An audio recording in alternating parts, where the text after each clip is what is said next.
Hello everyone, welcome to Behind the Charts. This is Dave Keller at StockCharts.com. I really enjoyed a conversation with Mike Turner from Turner Capital. This was at the Money Show in Orlando a little while back. And I didn't know Mike very well before this conversation, but I feel like every question I asked, his answers made me appreciate his way of thinking more and more. Mike's background is as a software developer, right? He's a systems developer. And so, here at StockCharts, we were founded by an engineer, Chip Anderson. And so I saw a lot of similarities between where Mike was fascinated with the financial markets and with price movements and with charts. Mike over time developed a whole systematic, price-based, rules-based trading system. And essentially sold it as a software package and started to get approached by people that were looking for him to manage money using his platform. And then he launched Turner Capital to do so. So he's had great experience of really studying what makes trends, how you can analyze trends using the simple tools of the technical analyst. We talked a lot about moving averages and price movements and the general sense. And also I really appreciated how we talked about fundamental versus technical analysis, and fundamental analysis telling you the what, technical analysis telling you the when. So I think Mike does a fantastic job, and I really enjoyed learning about him, his background, and how he came to appreciate technical analysis from the mindset of a software developer, of an engineer. So here's my interview with Mike Turner. Hey everyone, we're here at the Money Show in Orlando. We're sitting down with Mike Turner. Mike's the Chief Portfolio Manager at Turner Investment Management based in Austin, Texas. Yes. Good to meet you, my friend. Good to meet Thanks you, so David. much for sitting down with us. Really appreciate it. Yeah. For those that aren't familiar with you and your work, can you give us just a quick background? How did you get to this point? Yeah, in a nutshell, my background is engineering and computer science. It's not finance. Right, okay. And so how I got into this whole business was that I had sold my company in the mid-90s, had money for the first time. Now what, right? Yeah, put money with, I thought I did the smart thing, put money with a big Wall Street firm. Sure. They promptly took about 2 years to lose half what I'd worked all my life. So I fired them, and I decided I would manage. I couldn't lose money any worse than they did, I didn't think. Right. And so what I did was I began looking around as to what kind of software would be available to help me analyze the market. I just wanted something simple. Right. Tell me which is the best stocks to buy, when to buy them, and when to sell them.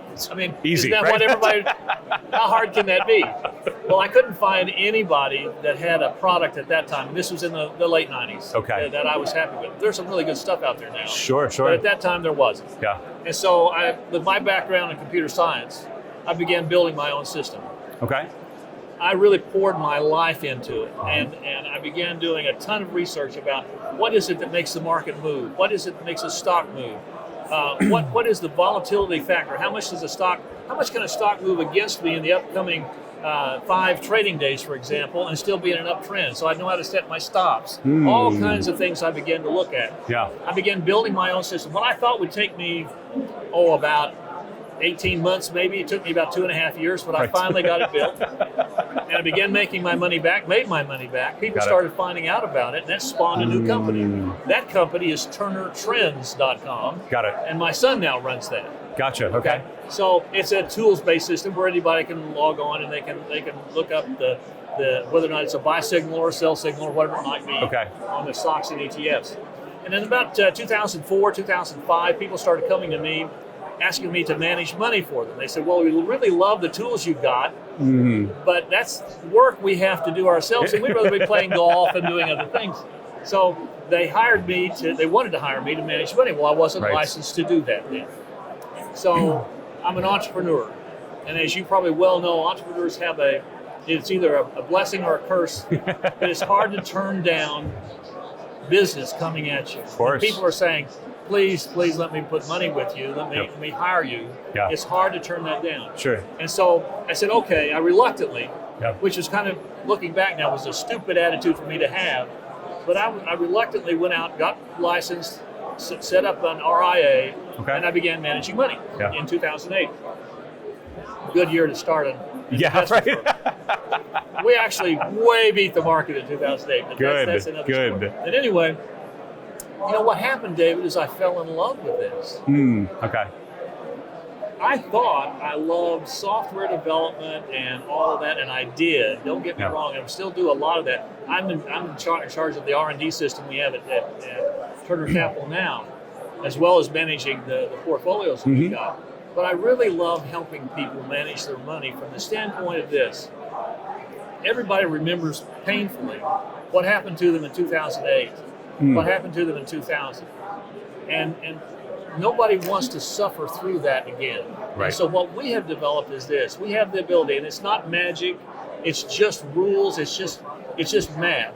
Yep. We know the following. When you say to somebody, how long do you think this current bull trend will last? You hear that a lot. Okay? Sure. They don't know, but they don't know this, but they already know how long it will last. You know how long it will last. Everybody does. Yeah. And they're going to say, no, they don't mind. Yes, they do. The current trend will last exactly until it doesn't, right? And everybody laughs at that. Yeah. But that is patently true. Yes. So what do you think we do? We measure when that doesn't has occurred. Right. So it's very much a trend following methodology, I would describe it. So what we do is we build a composite index of the S&P 500, the NASDAQ, the Russell 2000, and the Dow. Okay. We build that into a composite index, and we look at the 200-day moving average over a 3-year period of time. Okay. As long as that trend is bullish, we're 100% in the market bullish. Gotcha. The gyrations of the market doesn't matter. To us. Right. When that 200-day begins to flatten, we raise our stops up. We have stops on everything, just in case a coronavirus hits or something like that. We raise our stops up, and as we do and the market flattens, what happens is we begin stopping out, and we begin to go into cash. And so we go to cash when that market is flat. Yes. When that market goes down, we move completely into inverse ETFs. And a lot of people don't know a lot about so you're playing both sides of it then. Both sides of it. Okay. So what we do is we buy inverse ETFs which move up as the market goes down. Right. My clients are just as excited about an upcoming bear market as we are a bull market because we make money on both sides. Got it.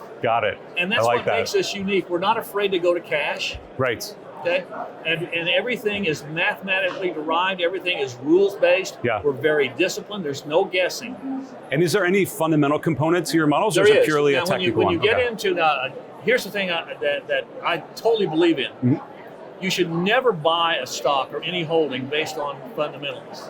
Okay. You should make your buying decision based on technicals, but choosing which stock to buy, you want to use fundamentals. If you just use technicals at any given time, you might have 50 really good technical buy signals. Right. And maybe you can only buy one. Maybe that's all you've got in your portfolio available is to buy one. Which one do you buy? You use fundamentals to tell you which is the best one from the strength side. So you want a fundamentally strong stock that's giving a technical buy signal. So technicals give you the timing of when.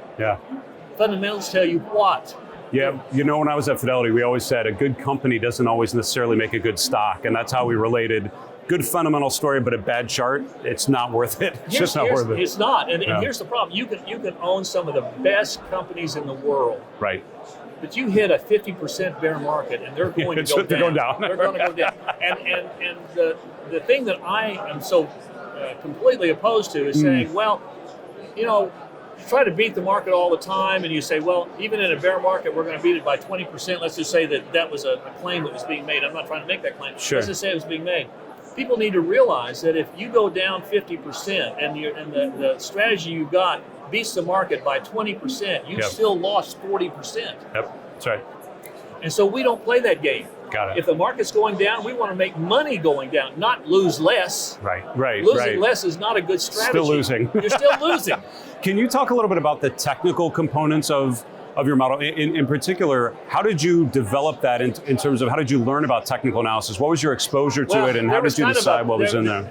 I initially started out, there was a book that I read eons ago called Consistent Profits in the Stock Market by a guy by the name of Curtis Dahl, and he was all technically oriented. Okay. And I really fell in love with that. That's kind of the genesis, if you will, of my first software I built. Then I added fundamentals to it. But I was still kind of a ground-up kind of guy, grounds up. I would look at individual stocks to get into or get out of. Yep. Yes, I would look at the sectors. Yes, I'd look at the industries. But I wasn't looking at the overall market. Okay. About 5 years ago, I got to really looking at our win-loss. Our wins were generally running 3 to 5 times bigger our winners were than losers, but I had still more losing trades than I liked. I wanted to figure out how to reduce that. Okay. And so I was really thinking about what else could I add to our model to do that?